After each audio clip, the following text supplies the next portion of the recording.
In a surprise twist, we thought the game of the week would have been UNLV taking on Boise State. The game of the week was actually Friday night. It was San Jose State taking on Utah State. Despite San Jose State's record, this was a competitive matchup throughout.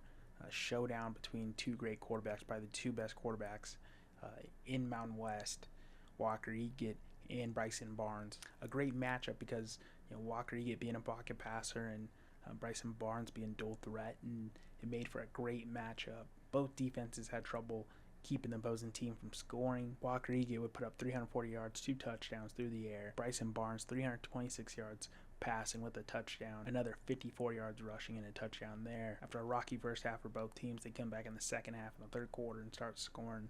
It would be San Jose State coming up short on their last two possessions. Utah State pulls off another win at home for homecoming. They moved to 4-3 on the season, 2-1 in conference play, and still very much there.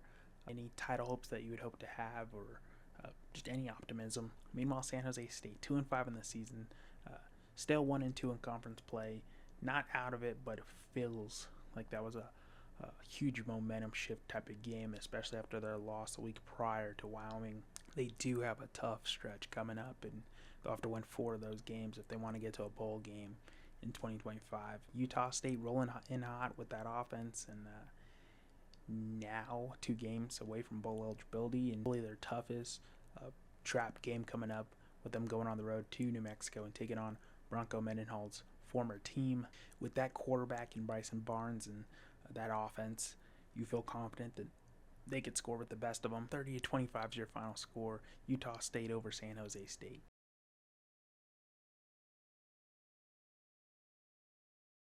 This one's really got a sting for Wyoming. A game that, for the most part, they controlled through going into the fourth quarter. A game that would have helped them out tremendously in getting closer to bowl eligibility. 24-21 is your final score here. Air Force steals one away from Wyoming. A game that was in their hands going into this fourth quarter, and 5 yards away from a touchdown. Caden Anderson throws a pick in the end zone. From there, Air Force go down, score, take the lead 21-14, still have a chance. The very next drive, Evan Sabota throwing a pick, leading to another 3 points for the Falcons. Wyoming would score again, but too little too late. A swing that was going to be 21-14 in Wyoming's favor to go down 24-14 in a matter of minutes. Up until that point, Caden Anderson was looking pretty good, playing effective football. Teron Kelman's resurgence showed. He had a couple of touchdowns there. Kelman and Harris were running pretty effective and having their way with the Falcons early on. And through the first half, Zarka was being contained by Wyoming's defense. He would explode in the second half, and he put up 141 yards rushing on the day. Owen Allen would have 100 yards himself. He doesn't feel it is the fact that Wyoming was able to do their best job limiting Zarka in this running game for Air Force than any other team has this season against the Falcons. And yet, that still was not enough to overcome a mistake at a crucial point. Air Force, it doesn't help them out as much. They're still 2-5 in the season, 1-4 in conference play, but it does play spoilers to Wyoming, who's rolling hot after upset victory a week ago, and now still there, but 3-4 in the season now, 1-2 in conference play, and the path for them just gets a little bit harder as they look to get to a bowl game. 24-21 is your final score here. Air Force over Wyoming.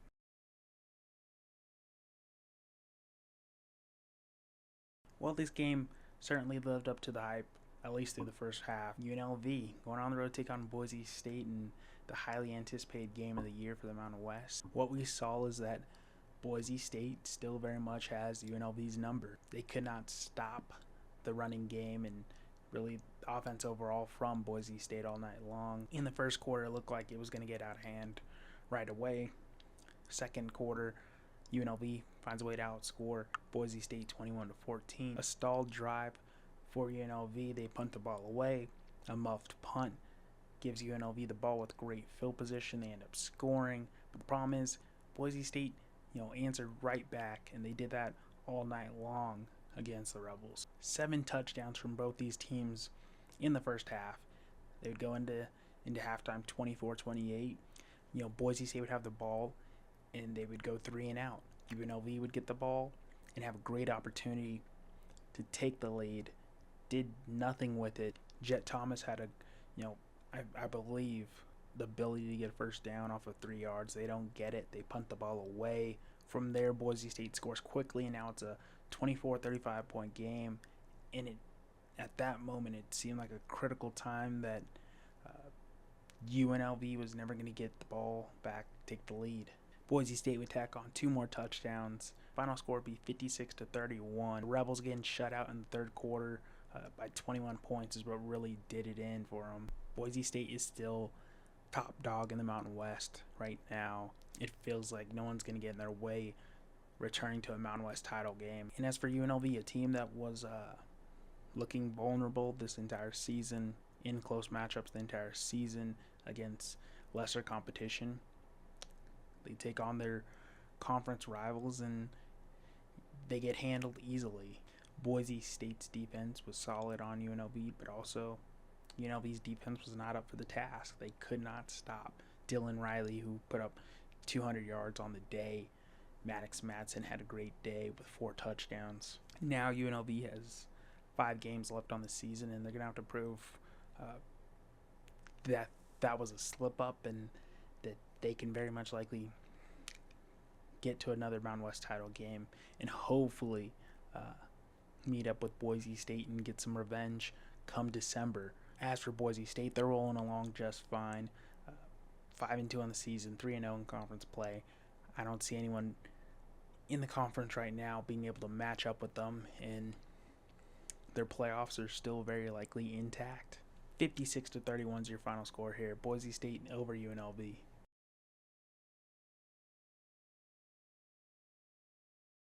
I talked about how high I was on Hawaii coming in this season, and here they are.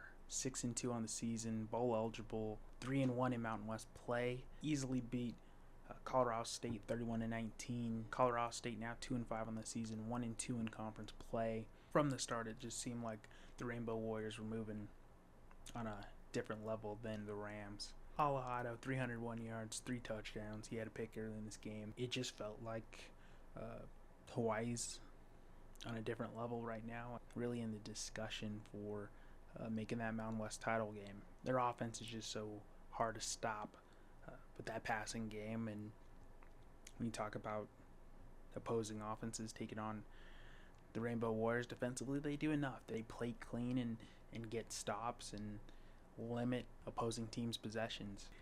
You'd notice that Colorado State really didn't have their best day running the ball, which is their strong suit. Hawaii had tightened up that rush defense, and it showed. There was a moment in the fourth quarter that Colorado State had a chance to, take the lead in this, and Hawaii just ran down the field. Landon Sims came up big in their final possession, and they get in the end zone, really ice the game for Hawaii, and final score is 31-19. Now you really have to look at Hawaii as being a team that they may be able to steal a spot from, whether it's Fresno State or whether it's UNLV at the moment.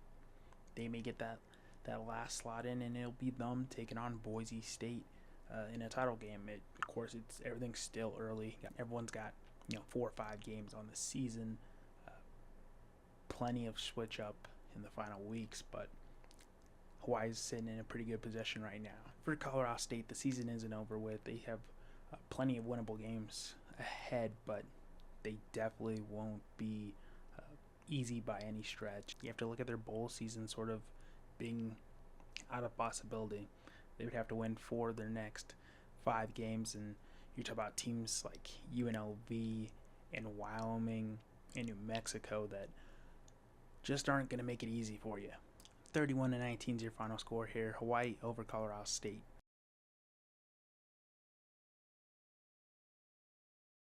I feel like I said it many times this season. New Mexico plays to the level of their competition, and it showed in that Nevada game. 24-22 is your final score here. New Mexico over Nevada. Late night game. The first drive for New Mexico felt like they're back to their old ways to start the season. Drive down 75 yards, get a touchdown. Defense looks solid. on their first possession, taking on Nevada with Carter Jones only on his second start of the season. 3 plays, 4 yards. Nevada punts the ball away, and then Sean Miller, for the second or third time, I believe, this season, muffs the punt. Nevada gets it in great field position, and even then, 4 plays, 1 yard, they end up with a field goal out of it. New Mexico would end up scoring another touchdown before half, also getting a fumble that probably should have been called downs, because I believe Bankston's knee was down, but it gets upheld. They go into halftime, 6-14, New Mexico's still up. Jack Lane's playing a little bit better, but still a little bit shaky. But I think the biggest difference in this game was the fact that he utilized his feet way more than he's done the past 2 weekends. Also, they used Lobstein way more in this game. Really effective, designed QB runs. In the second half, it'd pick up right where it left off. New Mexico was in complete control of this game. Just mistakes here and there, and they had the lead the entire way. Nevada's just a bad football team, and it showed. A lot of penalties, a lot of offsides. The first drive alone had 4 offsides penalties against Nevada. Also, we saw a resurgence in Scott Trey Humphrey. The first full game, it looked like he was healthy, and he did a great job, especially when Bankston got banged up in the first half. Carter Jones looked like a young quarterback that just hasn't had much experience. New Mexico looked like a team that could have handled this game, but just allowed the Wolfpack to stay in it throughout. Plenty of cleaning up to do, but it's good to get back in the win column for New Mexico. Now 4-3 on the season. Nevada now 1-6 on the season, 0-3 in conference play. A game that if Nevada was gonna sneak one out of the rest of the season, it would have been against New Mexico, and they had a great opportunity to do so because New Mexico was making a ton of mistakes and allowed them to stay in it. For New Mexico, despite plenty of hiccups in this game, showed improvement, showed that when they utilize the QB run and maybe even bringing in Lobstein for some designed QB runs, it's effective, and it takes a load off of the passing game and the running backs. Even though they have great trio, but it's still key to get these read options going if you believe that your quarterback can run for it, and it showed. I think Jack Lane's the leading scorer right here with 71 yards rushing. Crazy stat in itself. For Nevada, they're dead in the water. There's no way they can recover this season. It's gonna be ugly for the last 5 games they have on schedule, but you really don't know where they go from here. As for New Mexico, 4-3 on the season, 1-2 in conference play. Everything's still very much up for grabs for them. They have a tough schedule coming up. A big game next week with Utah State and former coach Bronco Mendenhall coming back to Albuquerque. That's going to be a great, high-intense action game. A game I believe the Lobos are going to tighten everything up and find a way to give the Aggies their most competitive game of the year. 24-22 is your final score. New Mexico over Nevada.